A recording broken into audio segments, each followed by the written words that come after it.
P1. It's the patient's right, not your right, right? Or correct? Okay, so this side right here is the right side of the heart. If you open up this little blue door, you open it up, and you see that there's a big space there, right? What chamber is that? The right atrium, good. Close that door. Open up this door here, and you see another chamber at the bottom. It's the right ventricle, good. If you close that door, you open up the other door, and you see a chamber at the top and a chamber at the bottom on the left-hand side, right? Or correct? That was this one. Okay, and the one at the top is the left atrium, the one at the bottom is the left ventricle, good. So everybody knows the 4 chambers of the heart. Okay, let's look at the valves that separate these chambers. If you open up the right ventricle, you have the valve here between your right atrium and your right ventricle. What's the name of the valve between your right atrium and your right ventricle? The tricuspid valve. If you look on the left side of the heart, you have another valve that you can see clearly, it's right there in the middle, the bicuspid valve. Okay. To look at the other 2 valves, they're the ones that are going to open up and allow blood to leave the heart, and then they close so that blood doesn't go back to the ventricles. Okay, if you open up your right ventricle, you have a valve right here, number 37. You'll see that? Yes? And what's the name of that? It's at the base of the pulmonary trunk, so what's the name of the valve? Pulmonary semilunar valve, good. Okay, come over here to your left ventricle. You look way up here at the side here, way up kind of into the middle part of the heart. You might have to turn your heart at an angle to see it. There's another valve there, and it's at the base of the aorta. What's the name of that valve? Aortic semilunar valve. Okay, so now you know 4 chambers and 4 valves. Can you write down that, one word you keep saying? Which one? Semilunar? Semilunar? Yes.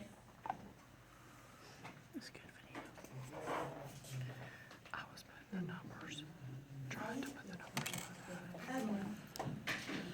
We can take pictures and do the labeling like with the muscle.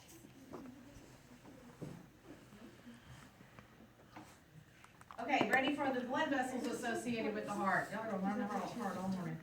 Okay, here we go. Here are their 2 vena cavas. You have a superior and an inferior. The superior vena cava is here, and the blood would be going down, and it would enter your right atrium, correct? This blood vessel here at the bottom, the blood would be coming up. It's the what blood vessel?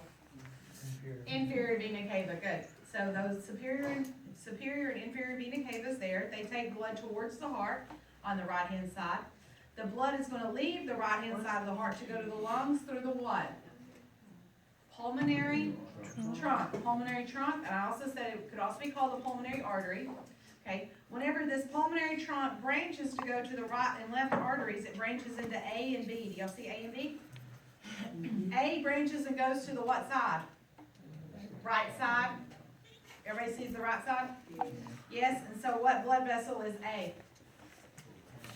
Right pulmonary artery, good. And what is B? Left pulmonary artery, very good. Okay, so the blood goes to the lungs, it gets oxygenated, and it comes back to the heart. What is number 8? Over here on the left-hand side, you see number 8? Yes or no? Yes, what number, or what is that? Pulmonary vein. Which one? Left pulmonary vein, correct? Okay, over here on the right-hand side, I think it's also labeled number 8, and I don't know why it's not labeled a different number, but you need to know it as the right pulmonary vein. So here's the right pulmonary vein, here's the left pulmonary vein. It's going to take blood into the right atrium. From the right atrium, it goes, not left atrium to the left ventricle, and where it will be pumped to the rest of the body, and it goes through this blood vessel here, which is the aorta. Okay, so look at those blood vessels, your 4 chambers and your 4 valves, and have those learned.